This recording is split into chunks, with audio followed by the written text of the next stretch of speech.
បងឃើញអង្គុយមើល scan រហូតឡើងផ្លឹកនេះ បាទឆែកមើលមុខងារហើយនឹងតួនាទីមួយនៅក្នុង scan model TS 7000នេះបាទដោយសារ TS 7000នេះវាមានមុខងារច្រើនដែលបងប្អូនមួយចំនួនគាត់អត់ទាន់បានដឹងហើយអញ្ចឹងដល់ពេលសួរម្ដងម្នាក់អញ្ចឹងវាយូរពេកអញ្ចឹងធ្វើវីដេអូមួយទុកសម្រាប់ឲ្យគាត់មើលហ្មងណាបាទដោយសារក្នុងនេះវាមានមុខងារច្រើនដែលជាមុខងារប្រចាំថ្ងៃបងប្អូនដែលប្រើប្រាស់ហ្នឹងបាទមានដូចជា set ប្រអប់លេខមើលនេះ check ABS មើល data ធ្វើ generation DPS ដោះស្បែកប្រាំងពួកភ្លើងជាគៀង daylight អីហ្នឹងបាទដូចជាពួក B30 អីដែលត្រូវបិទបើកអីហ្នឹងគឺអាចធ្វើបានបាទ set ប៊ិចទៀតបាទ set សោបានទៀតអញ្ចឹងណា set ពេញម៉ាស៊ីនដោយស៊ីម៉ាំងផ្សេងច្រើនឃើញទេមានតែពីកូដកៅអីនេះកហ្គាប្រអប់លេខបាទទ្វារកញ្ចក់អីហ្នឹងបាទអញ្ចឹងអានេះមុខងារច្រើនសម្រាប់ពួកឡាអាស៊ីបងប្អូនធ្វើឡាអាស៊ីច្រើនហើយឡាអឺរ៉ុបតិចល្មមបាទអានេះល្អមែនតើទីមួយវាអាចធ្វើទាំងវ៉ាល់កង់បានទៀតវ៉ាល់កង់ណាបាទបងប្អូនឃើញសញ្ញានេះគឺយើងអាចធ្វើការឆែកវ៉ាល់កង់ពីក្រៅឡានបានគ្រាន់តែយើងដាក់ scan ហ្នឹងនៅចិត្តកង់ទៅវានឹង scan មើលថាកង់ហ្នឹងវ៉ាល់ហ្នឹងនៅល្អឬក៏ខូចឬក៏អស់ថ្មឬក៏ខ្សោយថ្មអីចឹងទៅបាទអញ្ចឹងវាអាច check នៅខាងក្រៅឡានបានទាំង4កង់ហ្នឹងតទៅមកទៀតបងប្អូនចង់ដឹងពីឡាននឹងខូចអីចេញ check ហ្នឹងបាទយើងអាច check ឡានបានទៀតតទៅនឹងការ maintenance ហើយទៅនឹងនេះតេស្ត brake កង់សោបាទនេះ brake កង់សោចុចហ្នឹងមកបាទឥឡូវយើងចង់ដឹងថាឡានយើងប្រើ brake កង់សោ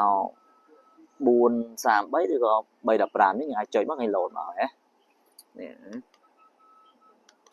នេះវាប្រាប់នេះណា brake កង់អញ្ចឹងបាទអញ្ចឹងសម្រាប់បងប្អូនដែល set វ៉ាល់កង់គាត់ត្រូវ program ឲ្យត្រូវជាមួយនឹង frequency ហ្នឹងគឺ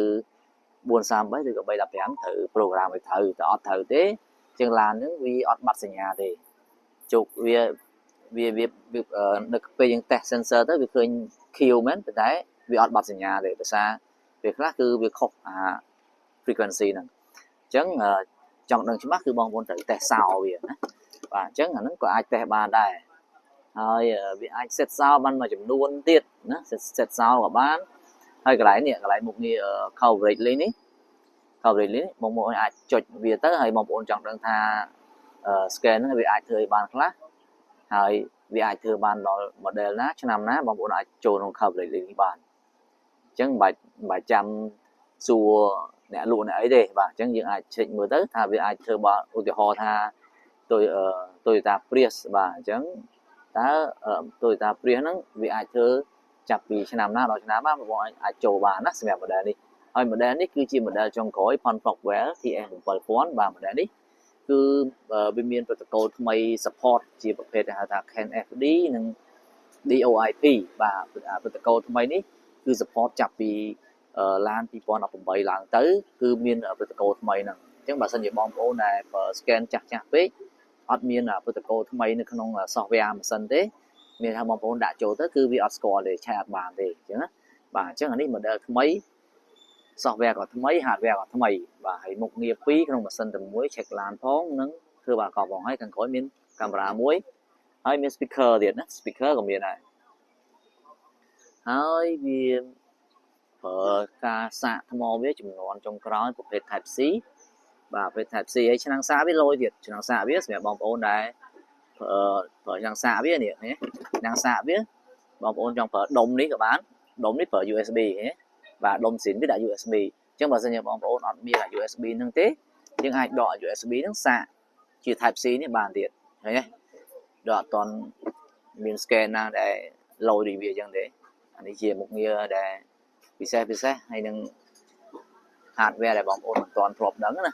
បាទអញ្ចឹងល្អហើយតម្លៃក៏សមរម្យហើយ software វាបងប្អូនអាចប្រើ free update រហូតដល់ទៅ4ឆ្នាំអញ្ចឹងបាទដល់4ឆ្នាំអញ្ចឹងហើយវាមាន manual របៀបប្រើរបៀបអីគឺនៅលើនេះអញ្ចឹងបងសម្បូរអាចចង់ដឹងពីរបៀបប្រើប្រាស់អីគឺមានស្រាប់នៅក្នុងនេះបាទអញ្ចឹងបើសិនជាបងប្អូនយកទៅប្រើទៅមានចម្ងល់អីផ្សេងអាច ធ្វើការសាកសួរបានបន្ថែមបានណាបាទអញ្ចឹងម៉ាស៊ីនមានការធានាជូនរយៈពេល1ឆ្នាំអញ្ចឹងបើសិនបងប្អូនមានតម្រូវការយើងមាន promotion ដែរឥឡូវគឺយើងថែមជូននៅវ៉ាល់កង់ថ្មីចំនួន4គ្រាប់ណាបាទ4គ្រាប់អញ្ចឹងបើសិនបងប្អូនមានតម្រូវការហើយរកតម្លៃសមរម្យក្រោម500ចុះក្រោមបាទយើងមាន promotion ហើយតម្លៃល្អចំនួនមានកំណត់ក្នុងការ promotion នេះបាទអញ្ចឹងអរគុណសម្រាប់ការតាមដានវីដេអូនេះ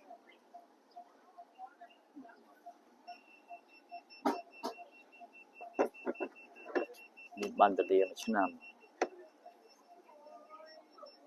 ហើយប្រើ Bluetooth ទៀតណា